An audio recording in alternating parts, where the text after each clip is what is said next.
15 साल पहले सियासी कूदफान के साथ सीएम की कुर्सी से चिपके रहने वाले जो है नीतीश एक बार फिर से पुराने रोल में आते दिख रहे हैं। नीतीश कुमार के दिल्ली पहुंचते ही तेवर ही बदल गए। वो नेकरधारियों के सियासी रुख से बड़ी बगावत के मूड में है। रविवार की सुबह वो दिल्ली पहुंच चुके हैं। वैसे तो नीतीश कुमार का कार्यक्रम जाहिर नहीं किया गया है, सिर्फ इतना कहा जा रहा है कि वो एक्स पीएम मनमोहन सिंह के परिवार से मिलकर के उनको श्रद्धा सुमन अर्पित करेंगे, लेकिन पर्दे जो है बड़ी कहानी है।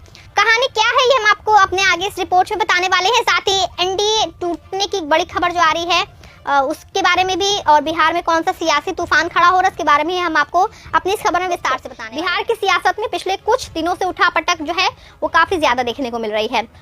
खास तौर से अमित शाह के बयान के बाद खड़े हुए संग्राम ने और स्पीड पकड़ ली है। बिहार में नीतीश कुमार के चेहरे पर चुनाव लड़ने को लेकर अमित शाह ने कहा था कि ये तय करने का अधिकार बीजेपी की पार्लियामेंट कमेटी और नीतीश कुमार की पार्टी का है, हम सभी दल मिलकर ये तय करेंगे। इस बयान के बाद बिहार की सियासत में उठापटक शुरू हो गई। एनडीए पहले से ही दिल्ली चुनाव को लेकर बिहार की पार्टियों में काफी होड़ थी। बीजेपी ने शुरुआत से ही प्लान बनाया था कि वो जेडीयू और लोजपा रामविलास को लेकर के दिल्ली का चुनाव लड़ेगी, लेकिन फिर जीतनराम मांझी की जिद ने भाजपा के सारे इरादों पे पानी ही फेर दिया।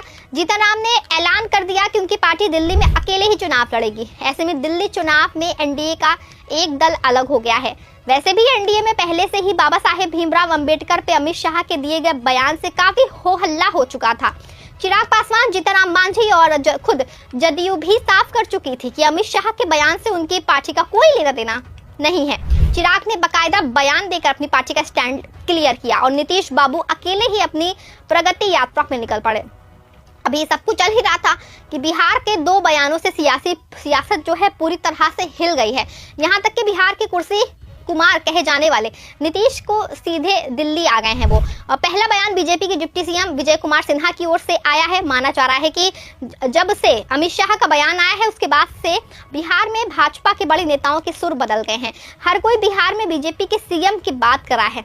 आप भी सुनिए बिहार के डिप्टी सीएम विजय कुमार सिन्हा को उन्होंने क्या कुछ कहा है। और की राजनीति से बिहार को कलंकित किया है, उससे मुख्य भारतीय जनता पार्टी के वह कार्यकर्ता 2 कार्यकर्ता ने बुलाया है, लेकिन अभी मिशन पूरा नहीं हुआ है। मिशन अधूरा है। भाजपा की अपनी सरकार हो तभी संजय अटल जी के प्रति सच्ची श्रद्धांजलि होगी, तभी हमारा और आपकी मन के अंदर शांत होगा।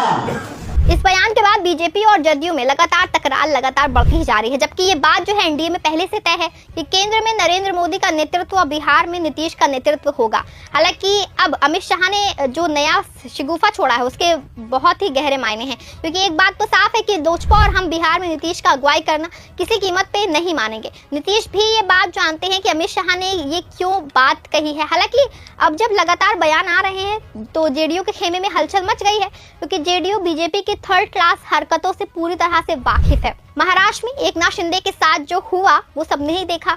ऐसे में नीतीश बाबू के पास अब विकल्प बहुत कम है। बिहार के चुनाव में कुछ दिन बचे हैं। नीतीश कुमार पूरी तरह से जानते हैं कि चुनाव से पहले ही खुद को सेफ जोन में ले जाना होगा, नहीं तो ये भी तय है कि चुनाव बाद उनका एकनाथ शिंदे वाला हाल होगा। इसकी तैयारी नीतीश ने नए सिरे से शुरू कर दी है। बिहार में बड़े पैमाने पर आईएएस और आईपीएस अफसरों का ट्रांसफर नीतीश की तैयारियों की एक अहम कड़ी मानी जा रही है। प्रदेश के 102 अफसरों का बदला चुनाव इस बात की ओर संकेत दे रहा है कि नीतीश भाजपा से अलग होकर चुनाव की तैयारी शुरू कर चुके हैं और अपने विश्वास पात्र अफसरों को सही जगह दे रहे हैं।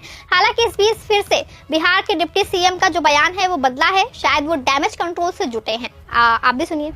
अटल जी के सबसे बड़े चहेते बिहार के मुख्यमंत्री नीतीश कुमार जी थे और उनको यहाँ सुशासन स्थापित करने के लिए भेजा गया। जंगल राज से मुक्ति दिलाने में 2005 से 2010 के बीच अहम भूमिका निभाई गई। बीच बीच में ये जंगल राज वाले लोग बिहार में अराजकता फैलाने का खेल खेलते रहे, लेकिन एनडीए सरकार मिलकर के नीतीश जी के नेतृत्व में उस जंगल राज का अपहरण, हत्या, लूट, बलात्कार से मुक्त कराया है। और बिहार में अब दोबारा जंगल राज वाले को अवसर नहीं मिलेगा।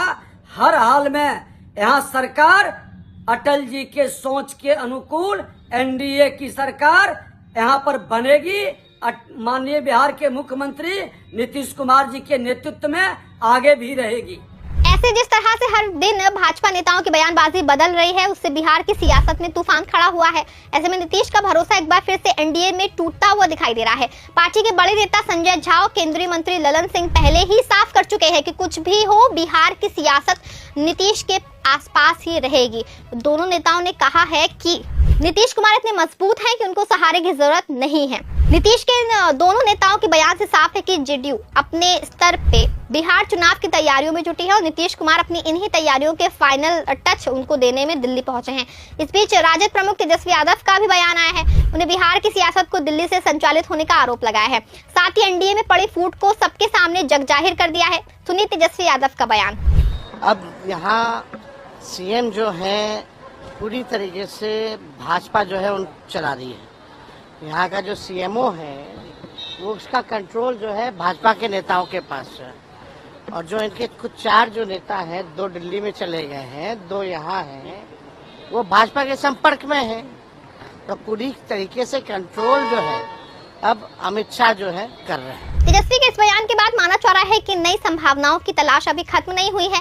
नीतीश कुमार के दिल्ली जाने का मतलब साफ है कि वो पीएम मोदी और अमित शाह से मुलाकात करेंगे और बिहार और दिल्ली की सियासत पे कुछ बात जो है वो फुल फाइनल बात करेंगे। क्योंकि कभी नीतीश जो है कभी नहीं चाहेंगे कि बिहार की सियासत में उनका हाल अपने वाले दिनों में एकनाथ शिंदे जैसा हो। वैसे अगर भाजपा इस बात पे मोहर लगाती है तभी आगे नीतीश एनडीए के साथ चुनाव लड़ेंगे, नहीं तो अब साफ है कि एनडीए से जेडीयू का अलग होना तय ही है।